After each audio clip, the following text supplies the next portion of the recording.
عليه وسلم تسحروا مارخ دخلش فإن في السحور مارخ دخرگحه بركة بركت دشان يخ پیغمبر مارخ دخلش يخيم لي خرماي ازك هم قالي مارخ دخلش الشنو يخشي حديثه صلى الله عليه وسلم إن الله دال وملائكته تديل ملائكش يصلون على المتسحرين مارخ دخش بولش ناغاتح دال صلوات دوخشان ملائكش صلوات دوخشان يخ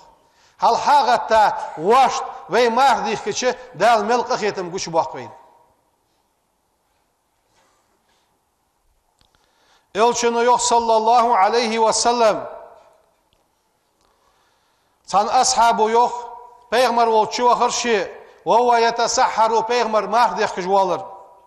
فقال الشنو يالر إنها از مارخ دخر بركة بركة دحون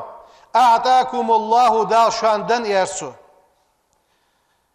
إياها الشاندن بركة دشان فلا تدعوه از مارخ دخر مدتلج ياريخ پیغمبر مارخ دخر مدتلج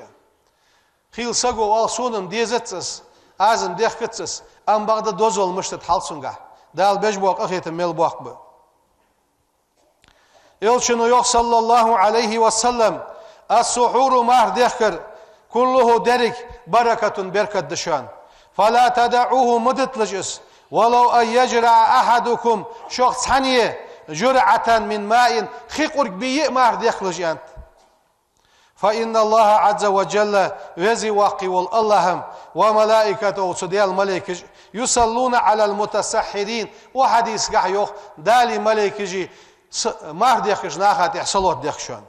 يلشنوز اخنا حيوخ صلى الله عليه وسلم نعم السحور مارخ دخر ديك دشان التمر خرما ديكشان يعني مارخ دخر قحا خرما حوخ يا پیغمبر وقال يلشنوز اخنا سو حديث قحيوخ يرحم الله دال قخيتن بولب